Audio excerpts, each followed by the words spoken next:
Hello YouTube, Cameron here. I'm here with some recent purchases. First, I have a correction for what's coming up later in the video. When I said that the decanter I bought, which you will see later, was my oldest bottle in my collection. When it's not, so I actually just recently bought this bottle, actually a few months ago. So I'll show it. It's a Roman bottle. Yeah, pretty cool. Be very careful with it. Look at that. That's cool. It looks real to me, at least. Yeah. It's nice. Be very careful with that. It has a minor hole in the corner, but that's to be expected with something this old. Let me show in the light. Cool. Yeah. Look at that. Okay. That's a good find. I mean, a good purchase. Yeah. That's cool. Okay, I'll be back with the rest of the review in a moment. Hello, YouTube. Cameron here. Today I'm back with another recent purchases and acquired bottles video, so let's get started. First I'll start with one that I actually acquired in a trade. I traded a hutch for this, one that I paid $10 for the hutch, and one medicine bottle that was local to the person I was trading with for this bottle, Able Bottling Works. Established 1887. I have that crown top version. That crown top circle slug plate version, which I've shown before. This one's older though, and it's what's called a watermelon slug plate. So it's oval shaped. That's really cool. Yeah, it's cool. And then now we're gonna move on to purchases. This I paid this one I got for free as a bonus when I was buying another thing at the thrift shop I work at. The next item I'm gonna show.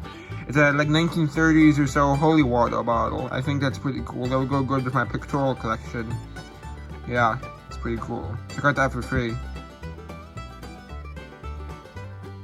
Has a very slight aqua tint. It's only noticeable when you look at it from the base. Then I got this for $5, which he threw that in with it. It's probably about 1920s, I'd guess. With the original paper label. I got a good deal on this, as I said, $5. And it still smells, by the way.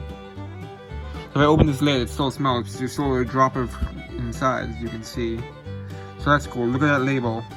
It's beautiful. And they still make this cologne, by the way. It's a really popular one. They made it for a long time. See, still has the seal right here. And the original lid. And here's the embossing. If you look in here, you can see it is an internal label. Let me try to get it visible. You can kind of see it, look. Yeah. There's another label here, too. It's really cool. It's about 1920s, I think. It's really cool. It's in good shape, too, the label. Nice. So it's $5. This I bought for, I think, either $10 or $12 at a store in Cold Spring, New York. It's Charles Able, Heathcote, New York. So same business as this one, except this one I paid money for. This is the oldest Charles Able bottle I have. It's blonde, it's a hutch, as you can see. So that's a nice find. Yeah, it's really cool.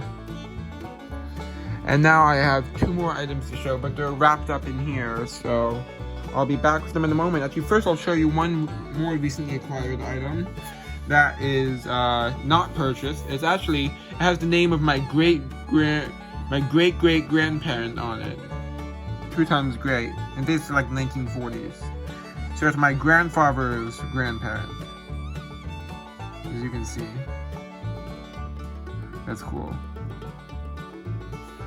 It's just an empty box, but it's still really cool. There's the mark on the other side. I guess that's 1930s or 40s. But I'll be back with the 2 items that are wrapped up. Okay, here's item number 1. It's an Inkwell.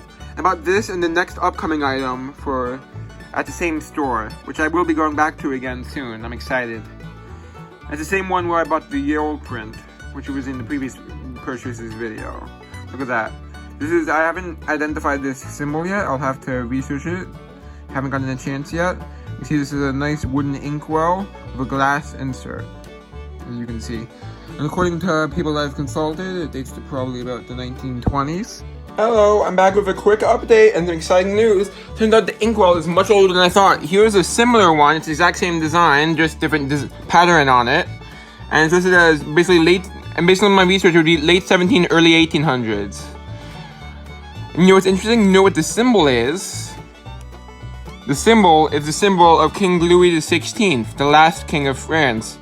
As to if it was made during his lifetime, probably not. But it might have some connection to French royalty, but probably not. Probably it was just someone using the symbol for style. But who knows?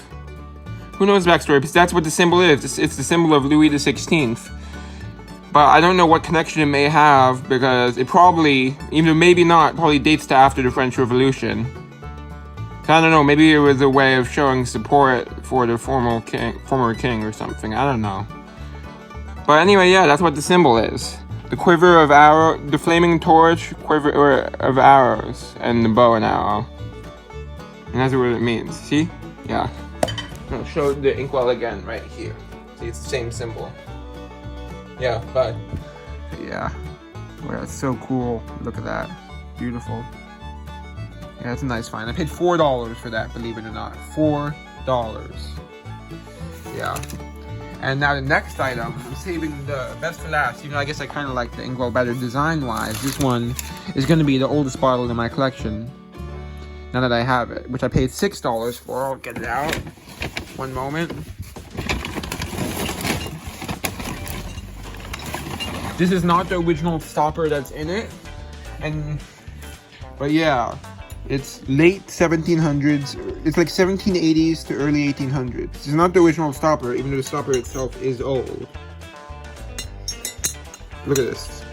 It's German and puntled. Look at that. Look at that, it's so cool. It has some scratches, but that's to be expected for this age. But look at that, it has some nice gold leaf patterns on it.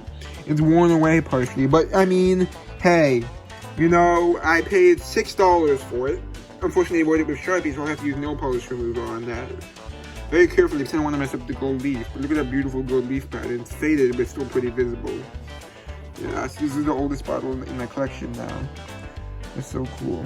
I think the stopper, while not from this original to this bottle, may be contemporary. Or at least it is very old. Yeah. Everyone I've consulted said that's definitely not the original stopper, and I agree, because it doesn't fit right. But it's definitely an old stopper nonetheless, so I'll leave it in there, because it still looks good together. So yeah, that was my best find. And let me just show it one more time. Look at that, that's beautiful. Not too crude, I mean, considering how old it is, but rather, of course, it's still really cool. It's the oldest bottle in my collection. It's not the oldest American bottle I have is probably about, the oldest American bottle I have is like 1840s, I think. You know, 1830s, which would be an historical flask. What's 1830s to 1840s? No, is my oldest American bottle. My oldest Doug American bottle. My oldest Doug bottle in general, at least it is that's whole, is this one from 1861. Yeah. Just 1861 on the back, actually. That one I found in the mud on the side of a riverbank. That is the best mud-looking find I've ever had. And I haven't actually had that many mud-looking finds, but that's not the point. And the oldest bottle I had before this one was 1810's, a Dutch military one, as you can see right behind the shoe polish bottle. Yeah, the boot bottle. So, yeah, I'm really happy with my purchases. And let's find the kitty cat. He's a big one. Look, I'm gonna end the video. I'm gonna end the video, Lucky.